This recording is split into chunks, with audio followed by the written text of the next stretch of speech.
Welcome to Session 4 of Pulmonary Academy. This session will review the broad topic of COPD. Let's start with Part A, Overview of COPD.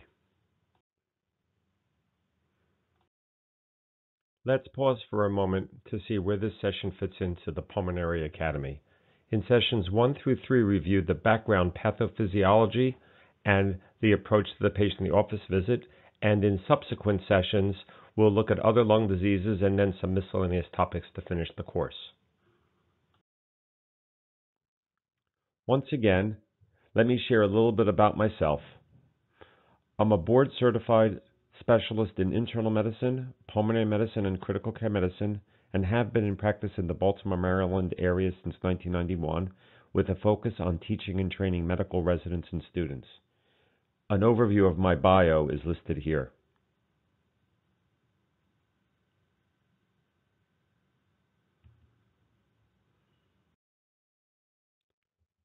Learning objectives for this session include reviewing pathophysiology of COPD, discussing the types of COPD, utilizing and interpreting testing to evaluate COPD such as PFTs and imaging, and learning how to develop appropriate treatment strategies to improve overall function and reduce symptomatology in your patients with COPD. First, let's go over the working definition of COPD, which has been put out by the Global Initiative for Chronic Obstructive Lung Disease, or the GOLD Steering Committee. COPD is a common, preventable, and treatable disease that is characterized by persistent respiratory symptoms and airflow limitation that is due to airway and/or alveolar abnormalities, usually caused by significant exposure to noxious particles or gases. They have a website on the internet, goldcopd.org. The chronic airflow limitation that characterizes COPD is caused by a mixture of small airways disease, such as obstructive bronchiolitis, and parenchymal destruction, as seen in emphysema, the relative contributions of which vary from person to person. Chronic inflammation causes structural changes, small airways narrowing, and destruction of lung parenchyma. A loss of small airways may contribute to airflow limitation and mucociliary dysfunction, a characteristic feature of this disease. So let's go over types of COPD. Chronic bronchitis is the main type in smokers related to cough. In chronic bronchitis, we have chronic productive cough for at least 3 months for over 2 years or longer, where other etiologies of cough are excluded. We don't include chronic bronchitis in COPD if there is no airflow obstruction. Emphysema is a pathologic diagnosis. It's defined as permanent enlargement of air spaces beyond terminal bronchioles accompanied by airspace wall destruction without significant fibrosis. Even though it's pathological diagnosis, we are able to diagnose this clinically because there are so many good correlates to emphysema that we almost never look at pathology. We'll go over those correlates in future talks. We also exclude emphysema from COPD if there is no airflow obstruction. Asthma is a separate topic and on occasion is part of the COPD spectrum, but many patients, asthma stands alone and we don't include it in COPD. If it's completely reversible, we'll exclude asthma from COPD. You'll see that better in the next slide. There is asthma COPD overlap syndrome, which I'll show you soon, has recently been renamed to ACO, just asthma COPD overlap. Now, I'd like to review the classification of COPD because there is sometimes quite a bit of confusion about the nomenclature. First of all, as you can see here, there is significant overlap between the two most common forms of COPD, chronic bronchitis and emphysema. Although we frequently see patients, usually smokers or exposures or ex-smokers, with chronic bronchitis and no clinical emphysema, or vice versa, the majority of our patients with smoking-related COPD have at least some chronic bronchitis and at least some emphysema. This may be due to a degree of smoking exposure or to genetic susceptibility. Now, you will be seeing in my coming asthma talk that in some patients there is significant overlap between COPD and asthma features. As I mentioned, this was previously referred to as ACOS, or Asthma COPD Overlap Syndrome, but is now termed Asthma COPD Overlap with the word syndrome removed for reasons I'll discuss in the asthma talk.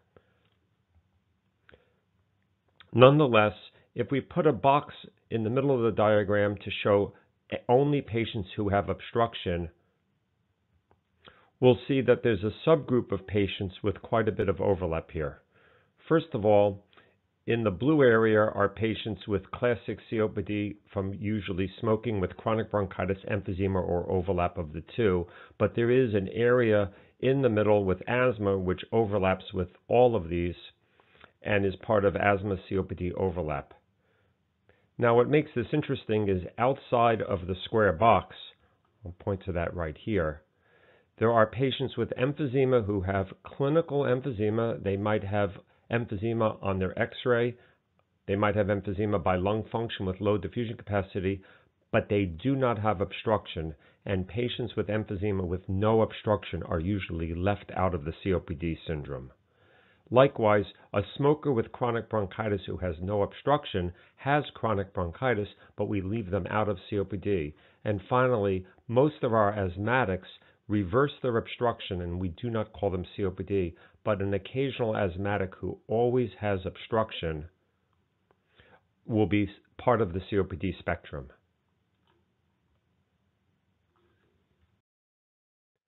So let's look at the scope of the problem. Globally, 384 million people were involved with COPD in 2010. 3 million people died of COPD globally in 2012, representing 6% of all deaths worldwide, the fourth leading cause of death. In the United States, COPD is the third leading cause of death. There's about 120,000 deaths a year in the U.S. from COPD. We expect the COPD epidemic to worsen over the next 30 years due to ongoing exposure to COPD risk factors, not only increasing smoking worldwide, but also other environmental factors such as worsening pollution, the aging population, and by the end of the next decade, we expect COPD will be the third leading cause of death after cardiovascular disease and cancer. So how about the social and economic burden of COPD? COPD causes increased morbidity. This can be measured by the disability-adjusted life year, which is years of life lost plus years of life with disability. In the United States, the only thing that causes worsened DALY is ischemic heart disease. Annual cost in the U.S. is $32 billion direct, and there's an additional $20 billion of indirect cost, such as lost productivity at work. COPD exacerbations account for the largest proportion of the burden of COPD on our society from a financial standpoint. These patients go into the hospital regularly and use a lot of resources. Here's a map of the etiology and pathology of COPD taken from the GOLD Initiative. Frequently, the etiology is a combination of environmental and patient factors such as smoking and pollutants, as well as patient predispositions such as genetics. There's pathobiological factors such as impaired lung growth, accelerated decline, lung injury, and systemic inflammation. Pathology occurs at the level of small airways, and we can see emphysematous changes. And then this leads to both clinical manifestations and airflow limitation, and these tend to go hand in hand. When airflow limitation worsens, clinical manifestations tend to worsen. Now, this is a very well-described graph that's been around since the 1970s, the Peto-Fletcher graph, we refer to this. What it shows is we all lose lung function with age. We start out at expected at about age 25, let's say 100% are predicted, and as we age, we lose our lung function, and for that reason, we have to set our PFT normals based on the patient's age, because we know the predicteds go down with age. Now we see some smokers who stay on this normal curve. They smoke and they have a normal rate of decline of lung function. In this graph, we're showing FEV1. Other smokers are susceptible to smoke and they have an accelerated loss of lung function. Now when they quit smoking, they'll continue to lose lung function, but that's at the normal rate of decline. They're not immune from lung loss. And if they were to continue smoking, they'll predictably have a rapid and ongoing accelerated loss of lung function. So we do sometimes see people right over here who tell me they're out of breath, I diagnose COPD, and they say they don't understand how they got COPD. They quit smoking when they were 50 years old. Right over here. And we'll say, well, when you quit, you had no symptoms, but you started to have emphysema or COPD changes, and then the natural progression of COPD caused symptoms later on in life. Had you not been a smoker earlier in life, you wouldn't be seeing me in the office. Now, the decline of lung function in accelerated loss reaches thresholds, so at about 50% or 60% of FEV1, most patients are symptomatic. Symptoms worsen as the FEV1 goes down to 30%. We define 30% FEV1 as severe obstruction, as I'll show you in a few slides, and we use that because that's when severe disability sets in. And then when the FEV1 goes much below 20%, patients actually can succumb to COPD. So what are the symptoms of COPD? Obviously, dyspnea, especially with activities. It's very important when we take a history to really pin down the degree of activities causing dyspnea. A lot of our patients say that they're just not that symptomatic, but we find out on close questioning that what they've done is they've learned to slow things down, become very inactive and sedentary, and at their new, very low-level activities, of course, they're not too symptomatic. But if you push hard, you find out that if they try to do what they used to do, they're quite out of breath. Cough, sputum production, and they have acute exacerbations, as you'll be hearing about and as I'm sure you've all seen. Symptoms are worsened by concomitant medical problems that frequently coexist with COPD, such as cardiac disease, obesity, vascular disease, physical deconditioning, and I should mention sleep apnea. Physical findings of COPD include, on visual inspection, barrel chesting, which is an increased AP diameter where their sternum is literally sticking out in 3 dimensions right towards you. It's actually hard to miss once you get used to seeing barrel-chested patients. Tripoding with palmar and arm extension surface erythema and calluses. The patients actually lean forward and put their palms onto a table or onto a support, onto chair arms, and they push down to sort of get some mechanical advantage with their accessory muscles. Tachypnea is defined as a rapid respiratory rate. It's actually not the same thing as dyspnea. Dyspnea is symptoms of breathlessness. So we sometimes see those two words confused. Tachypnea is a sign. We count how many breaths per minute. Dyspnea is a symptom. The patient tells us that they're breathless. We could see use of accessory muscles from sternocleidomastoid retractions to intercostal retractions. Pursed lip breathing either is a natural response to COPD. Some people believe, although it's not clear, that this is a natural reflex to create some auto-PEEP or some back pressure to help keep the airways open. What you're doing there is you're exchanging auto-PEEP. I said that wrong. Some people believe that this is an effort to create extrinsic PEEP to dissipate some of the auto-PEEP. By creating some extrinsic PEEP by blowing against pursed lips, you raise the airway pressures up during exhalation and you dissipate some of the intrinsic pressure that's building up in the alveoli. Cyanosis is a blue discoloration of the skin. I have to tell you, hardly ever see that in clinical practice, but of course in an acute exacerbation before you intubate someone, that might be the most obvious sign. Something I've learned to look for, which I do see on occasion, and I check on every patient in respiratory distress, is conjunctival injection. Acute hypercapnia is a vasodilator, and we'll see the conjunctiva become beet red. I didn't mention it here, but as long as I'm talking about acute respiratory failure, I find the most reliable sign in my practice to decide if someone's okay or needs intubation is abdominal paradox. Normally, when we breathe in, our abdomen moves out, and if someone's in distress and they're breathing in and their abdomen is sucking inward, then that means their diaphragms are moving paradoxically upward, which is diaphragm failure from fatigue, and that means they're probably just about ready to be either intubated or have some sort of non-invasive support to get them over the hump. Nicotine stains we sometimes see. I didn't mention on the slide, but more often I just walk in the room and I can smell the cigarette smoke right on the patient's clothes. I don't even have to ask them if they're smoking. It's pretty obvious. Another thing everyone's classically taught is to look for clubbing in COPD, but it turns out that that's extremely uncommon. Clubbing is really a sign of other chronic lung disease or cancer, not so much COPD. These were the visual inspection signs. Let's go on to percussion. We'll see increased resonance, which is a very hollow, ringing sound.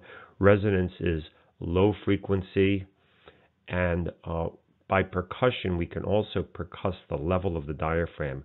We just tap on the back as we go down, and we wait for the sound to go from resonant to dull, which is the diaphragm position. And in bad COPD, we'll see the diaphragm are quite low. The lung resonant sounds go all the way down, almost to the level of the pelvis. Once we know where the diaphragms are, we can have the patient take a deep breath and hold it and remeasure the position. Most frequently in advanced COPD, there's almost no movement at all of the position. So the diaphragms are really already maximally pushed down. When someone takes a deep breath with bad COPD, they can't bring them down any further. We see no excursion, or at least decreased excursion. On auscultation, we'll hear wheezing. Sometimes the flow is so bad we simply hear quiet, distant breath sounds, and the heart tones can be distant in patients with COPD because there's so much air between the heart and the stethoscope. Let's review risk factors for COPD. Obviously, smoking is clearly the number one risk factor, and there is a dose-response curve. We measure smoking in 1 pack year. I think everyone knows how to do it. You multiply the average packs per day times the number of years, but you might not have realized that a pack year is actually a quantity of cigarettes. So 1 pack year means someone smoked 1 pack per day for 1 year. Since there's 365 days in a year and 20 cigarettes in a pack, that's 7,300 cigarettes for pack year.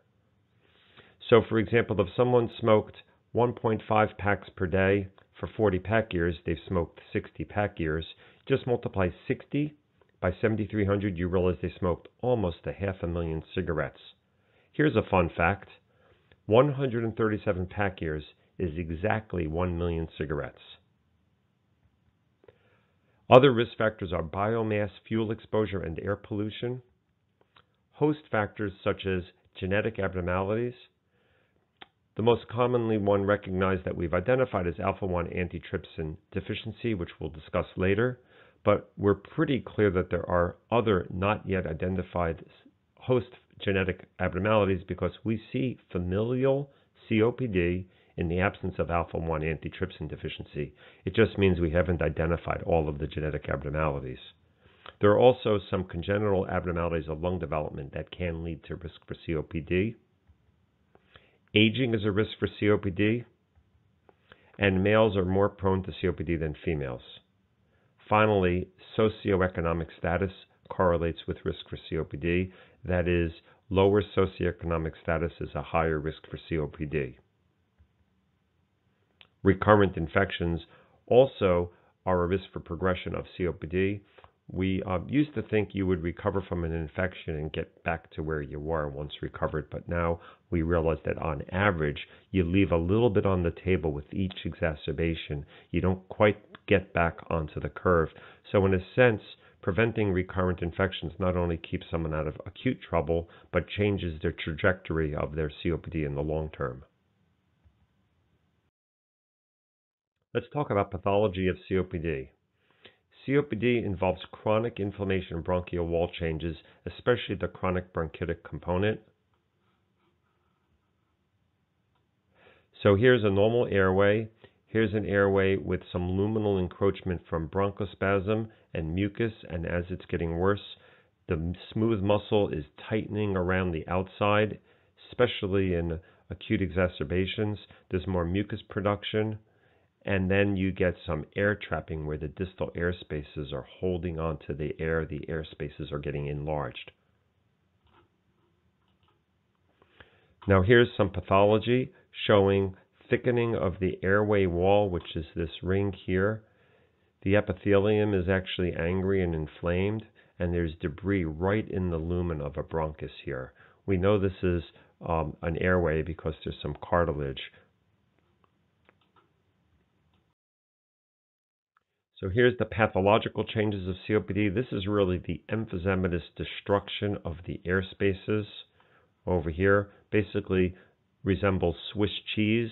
Even these are macroscopic changes you can see with the naked eye.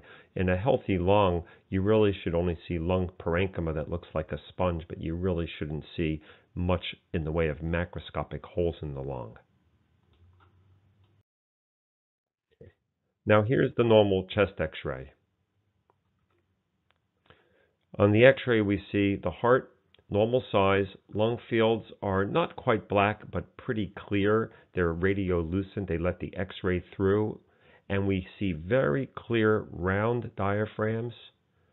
And the parenchyma is just an off black shade of gray. On the lateral view, we'll see the heart is anterior. Diaphragms are seen from the side. And the spine, as you go down, you're looking through more and more lungs, so it seems to be a little bit blacker down here, but it's not overly black. Now let me contrast that with a COPD patient.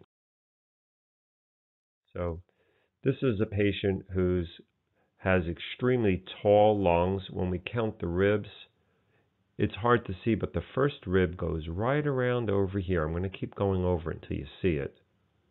Then this one's the second rib already. So this is already the third rib. And let me count. 4, 5, 6, 7, 8, 9, 10, 11, 12. So the diaphragms are at the level of the 12th rib. We see some very faint lines, which are the edge of Bullae. Here's a line over here around lucency. You can sort of see circular, what we call curvilinear densities. Here's one right over here. Here's one over here. One more right over here. So these are all the edges of Bullae. The next thing you notice is the top half of the lungs have almost no lung parenchyma, just a big black void of no lung. This is all bullous destruction of the lung in the apices, and in classic emphysema, we'll know that the bullous or emphysematous changes predominate in the upper lobes and relatively spare the lower lobes. This is where the patient's lung function still remains. Now, a lateral film shows increased lucency behind the sternum. Here's the sternum. This is the retrosternal space. I'm going to show this to you in a minute side by side with the film I first showed you. And then flattening of the diaphragm. So this is a healthy patient's lungs. Just to give you a frame of reference, the parenchyma is sort of a dark, not quite black, but a darker shade of gray. And in between are the branching blood vessels. And everything is, just get used to this. This is a normal CT scan. Just for fun, I wanted to see if you saw anything unusual about the CT scan. A lot of these pictures that I don't give, let me say, all of the pictures I use that I'm not going to give credits to are from my own teaching files. And this was a healthy person, but I don't know if you noticed in his right main bronchus, this is the right main bronchus, this is the left bronchus, this is actually the left upper lobe bronchus when it came back around here. There's a very dense round lucency with a hole in the middle, and this wound up being a cherry pit that this patient had aspirated. We had to use a basket to extract this out of the patient's right lung. Thought that would be a little interesting twist to this slide. But forgetting about the cherry pit, this is what normal parenchyma looks like. So I'll let you take a look at it for a minute, get an idea of the coloration of the lung. It's not black, it's sort of an off black, sort of a dark gray. It's not too white either. Okay, contrast that with a patient whose CT might have matched the X-ray I showed you a minute ago with the bad emphysema. This patient has almost no healthy lung. In this area, right down here, is maybe some functional lung that has some health to it. Maybe not perfect, there's still a little emphysema, but that's the only part of this slice. Now, in a patient like this, if we were to slice closer to the diaphragms, it wouldn't be quite this bad. We're still in the mid-lung position. What we see are along the surface of the lung, there are what are called blebs. They're surface bullae, and within the parenchyma of the lung, we actually see bullae, which are bullous changes. Okay, these are large blebs, bullae. Blebs and bullae really are just by location more than anything. There are bullous changes right into here. There's really virtually complete destruction of the lung right where I'm pointing here. Now, if we look at the pathology, we can see these open air spaces. This is the cystic changes of emphysema where there's, I shouldn't really use the word cystic, but the destructive changes here. And what we'll see if you look closely are these objects that are called drumsticks. Right over here, you'll see one right above my pointer, right over here and here. Here's one over here. Those are the remnants of alveolar wall structures that are just moth-eaten away. They stick out like drumsticks. It's where they got the name.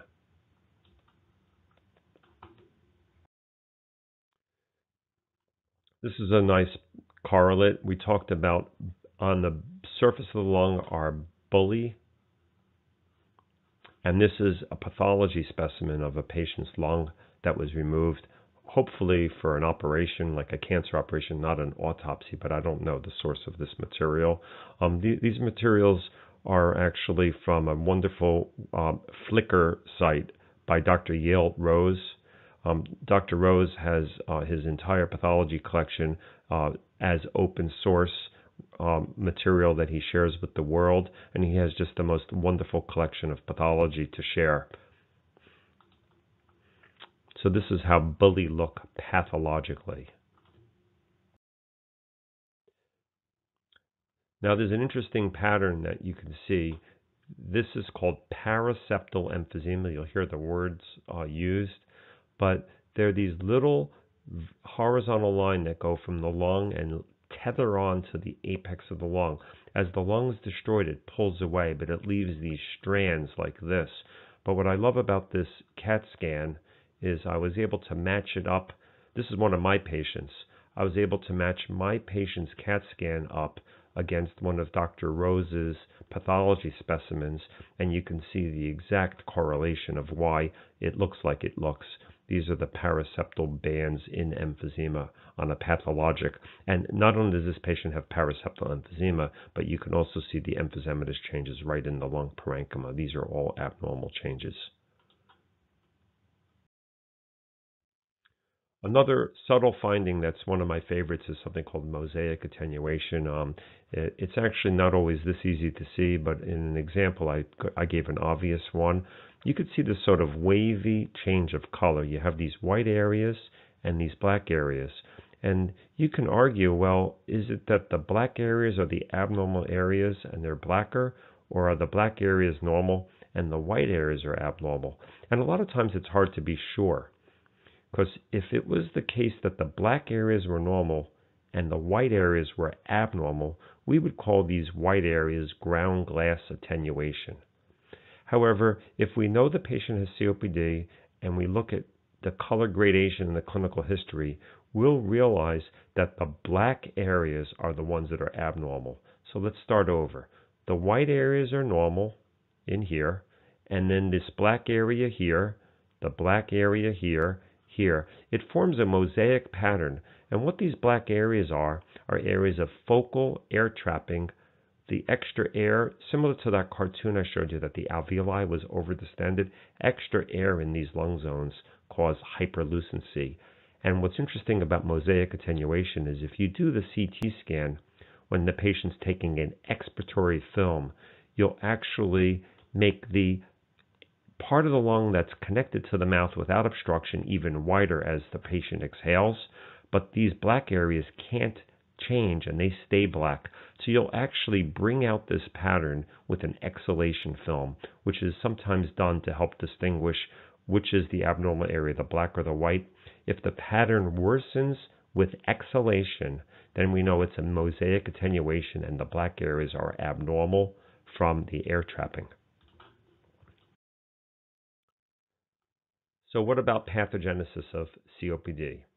COPD is a complicated disorder. No one pretends that we truly understand all of the pathogenesis, but we believe there's some degree of chronic inflammation, inflammatory mediators, oxidative stress from free radicals, superoxide, peroxide, and the like.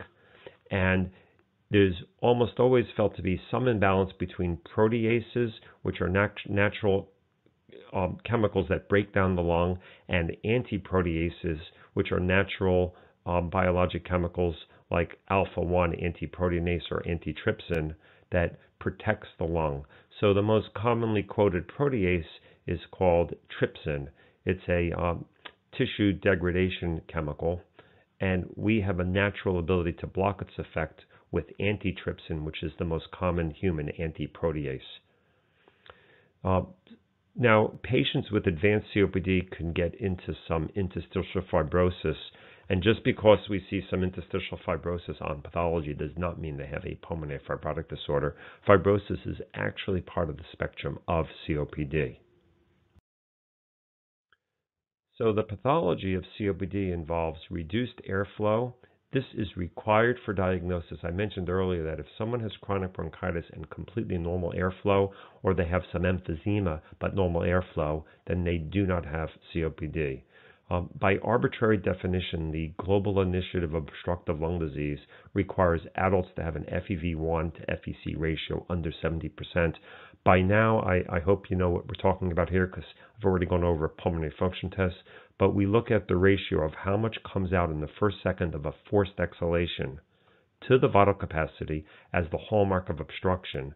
So patients who have a low FEV1 to FEC ratio are obstructed, and 70% is a pretty good cutoff because anyone in the 60s we can be confident is obstructed, assuming it's a good effort.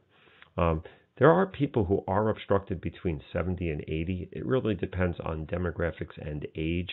So a 25-year-old with an FEV1 ratio of 72% is almost certainly obstructed. But for the purposes of simplicity, most COPD patients are middle-aged adults or older, and we're pretty strict. We want them to have an FEV1 to FEC under 70%.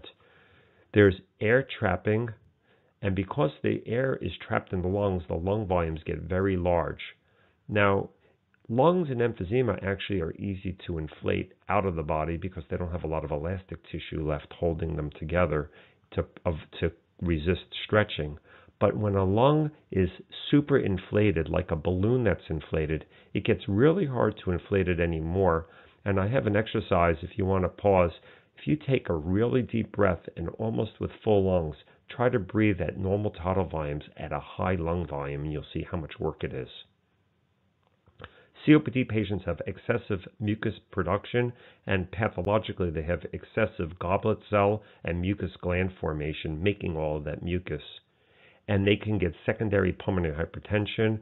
Most common mechanism of that is called hypoxic pulmonary vasoconstriction. They're so chronically hypoxic that the pulmonary vascular bed squeezes down the pulmonary arterioles to raise the pressure in a response to hypoxia. It's actually the natural response to hypoxia. It's just very exaggerated in patients with COPD.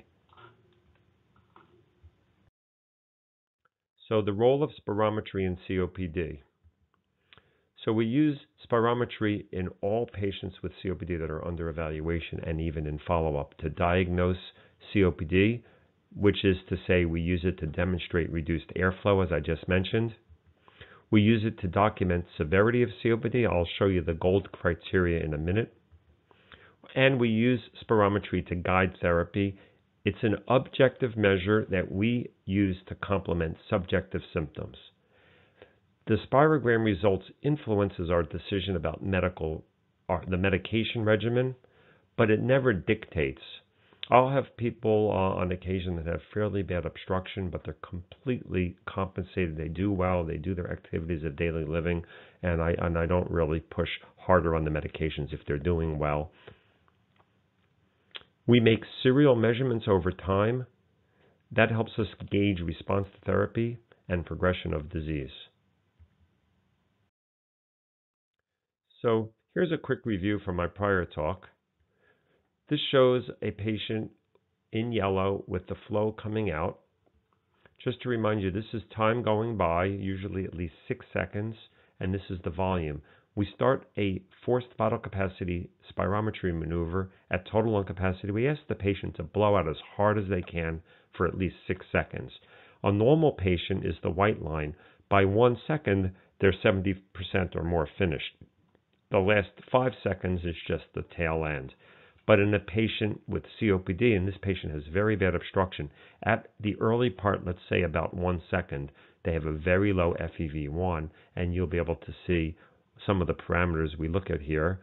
The peak flow is the fastest flow, the steepness of the volume versus time curve.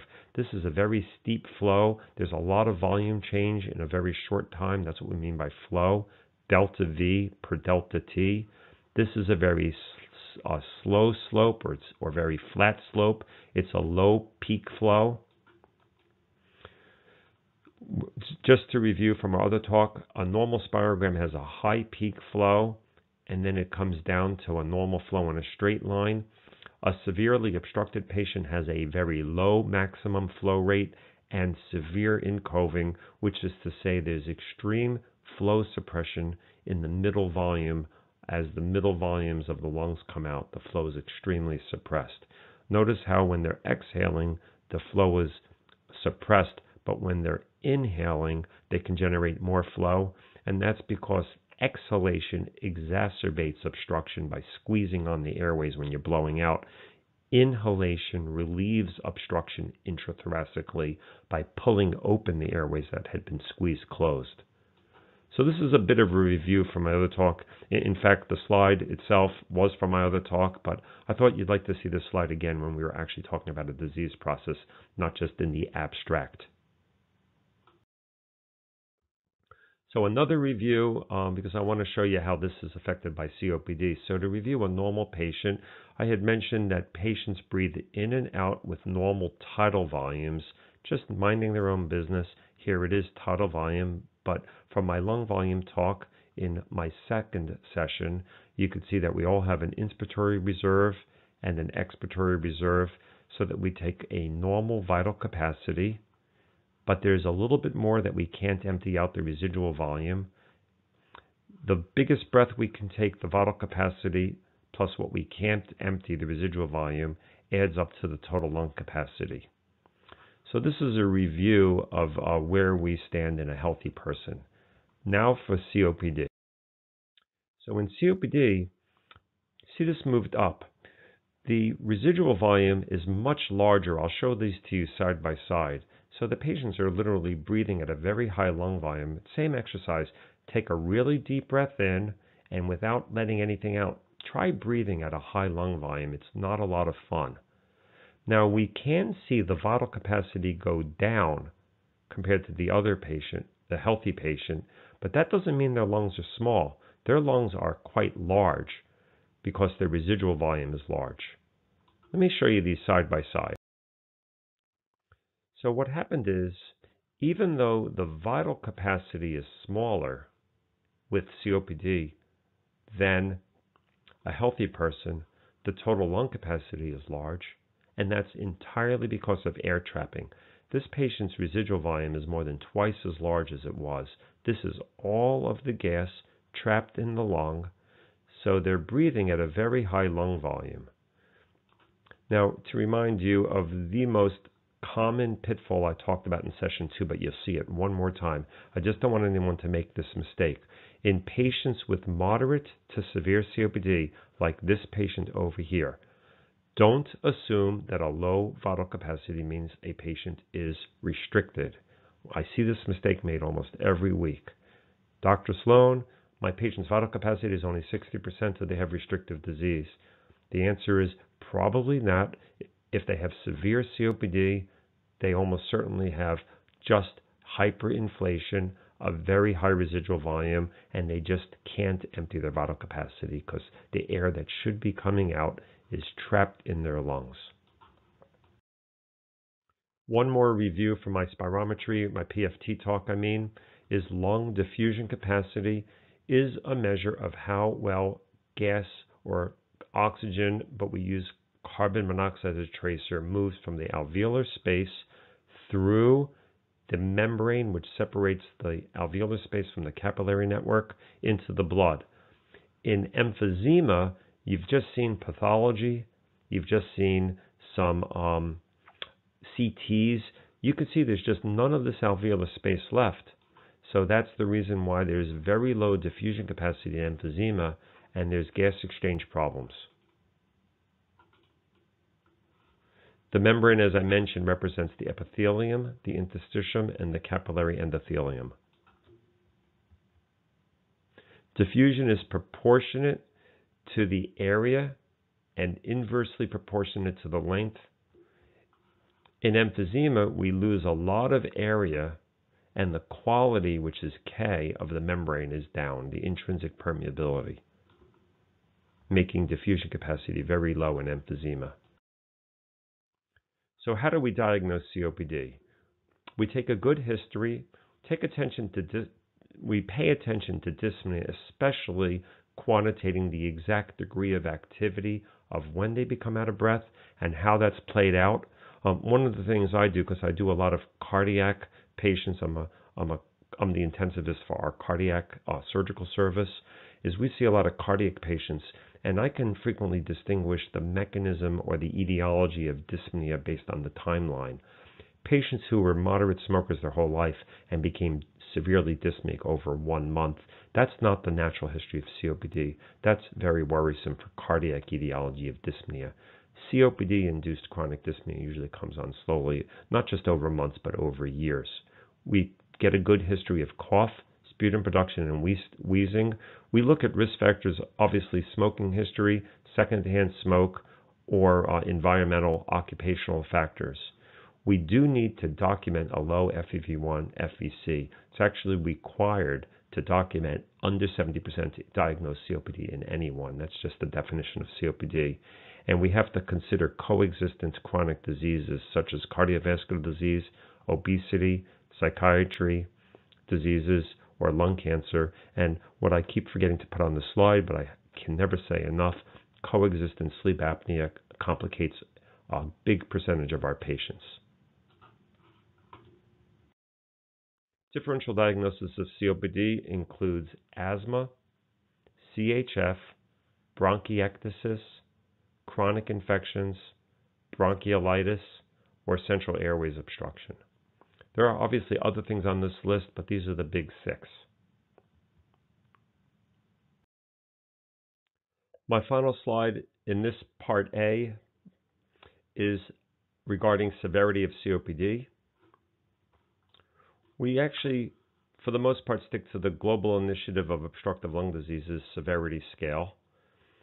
All patients with COPD must have a FEV1 to FVC ratio under 70%, as I mentioned, and then we grade the severity as Gold 1 through Gold 4, with Gold 4 being the most severe.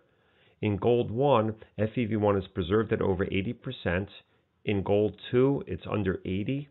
In Gold 3, which is severe, it's under 50. And in Gold 4, it's very severe. I thank you for listening to Part A of this series, Session 4. This series only has one more part, Part B. That's coming up next.